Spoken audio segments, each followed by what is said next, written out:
Bonjour la famille, j'espère que vous allez bien, j'espère que vous portez bien par la grâce de Dieu.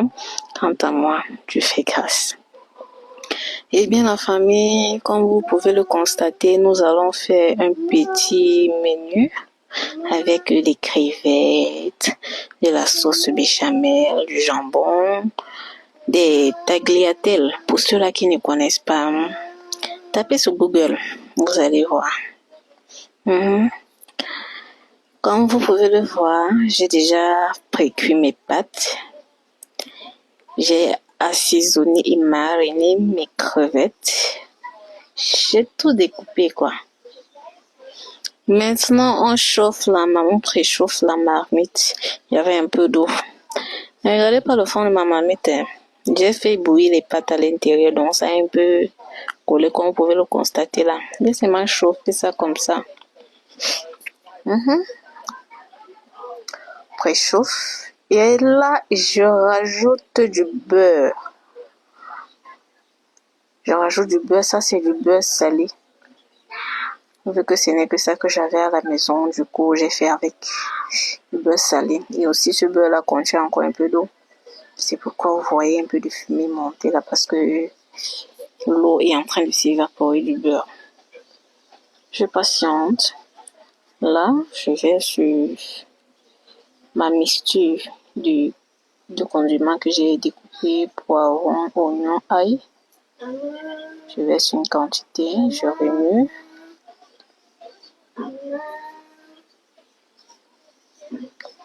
Après avoir remué, je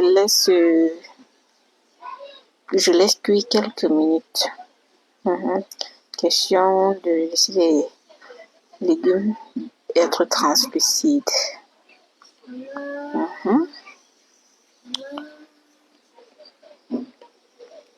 Maintenant, dès que ça a pris cette coloration translucide, je rajoute mes crevettes marinées.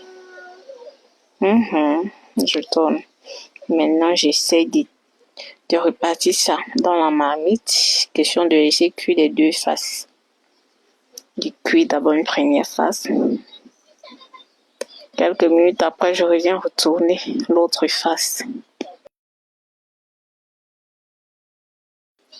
Pour mariner mes crevettes, les amis, j'ai mis du sel, un peu d'oignon haché, du persil haché, de l'ail haché également et des épices des chefs les épices en sachet des chefs.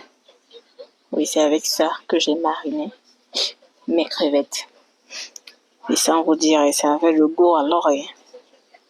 J'ai mariné ça, j'ai laissé poser quelques minutes le temps pour moi d'arranger les autres condiments, comme quoi découper la tomate, le reste d'oignons, poivron, persil et ail. Là, mes crevettes ont cuit des deux faces. Maintenant, je rajoute le reste d'oignons, poivron, persil et ail. Je remue.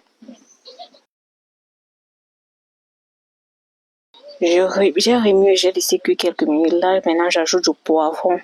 Le poivron orange et le poivron rouge. Oui, c'est un reste de poivron que j'avais dans le congélateur. Du coup, j'ai sorti.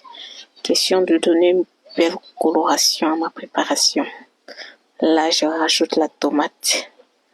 C'est une tomate, j'ai découpé une tomate. Non, je voulais pas juste une tomate. Vu que c'est une sauce à la sauce béchamel. Ajouter une tomate. Je remue. Je remue. Maintenant, je laisse cuire.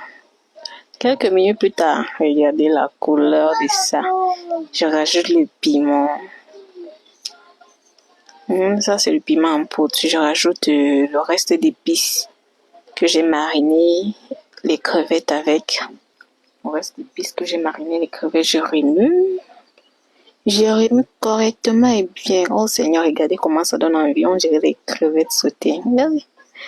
Sans vous mentir, à un moment donné, je me suis dit que, mais bon, pourquoi ne pas laisser une fois la chose comme ça? Là, ça fait crevettes sautées. Mais seulement que j'étais déjà engagée. Donc, je pourrais pas faire profil bas. J'ai couvert la marmite, comme vous l'avez vu, j'ai laissé mijoter quelques minutes et je suis venue, j'ai réouvert, j'ai tourné un peu et maintenant c'est le grand moment, le moment tant attendu, le moment de rajouter la sauce béchamel. Pour ceux-là qui n'ont pas de sauce béchamel, vous pouvez rajouter la crème fraîche, peu importe un peu ce que vous avez. Pour moi, vu que je n'avais que de la sauce béchamel, du coup, j'ai fait avec. C'est avoir un bon goût, je vous assure. J'ai fait avec. J'ai mis une partie, j'ai remué. J'ai laissé mijoter quelques minutes. J'ai voulu garder le reste pour un autre truc, mais vu que si garde, c'est un truc que dès que tu ouvres là, après, tu ne donnes pour garder, il va falloir que tu utilises ça pour 3 jours après ouverture. Mon frère, j'ai versé tout ça, étant donné que la quantité des pâtes aussi était un peu, je vais dire ça comment. Les pâtes étaient aussi un peu beaucoup. Donc, j'ai versé tout. Là, maintenant, je rajoutais le jambon que j'ai découpé. J'ai rajouté le jambon que j'ai découpé. Ouais. Après avoir ajouté le jambon, je tourne. Bim. Et un grand bim. Regardez alors la couleur. Oh Seigneur. Le goût de ça. Oh ouais, non. Vous voyez un peu la différence. Tout à l'heure, c'était un peu plus épais. Par rapport à maintenant, du coup, j'ai rajouté un tout petit peu d'eau pour que ça soit plus trop épais. Après avoir mijoté encore quelques secondes là, je rajoute les pâtes. Oh Seigneur, regardez. Je tourne, je mélange. Là, j'ai rajouté les pâtes après avoir arrêté le feu. J'ai rajouté les pâtes après avoir arrêté le feu. Je tourne. Bim! Ah, regardez comment ça s'est bien imprégné. Eh Seigneur. Maintenant, on se sert. On se sert un bon petit plat là. Le goût de ça. Regardez alors. Eh Seigneur, la couleur. Le goût. Eh bien la famille, nous sommes arrivés à la fin de cette vidéo. D'ici là, portez-vous bien. Je vous aime, je vous adore. N'hésitez pas à vous abonner, commenter, partager, liker afin que la communauté puisse s'agrandir. N'hésitez pas à me faire des propositions, des recettes à essayer en commentaire.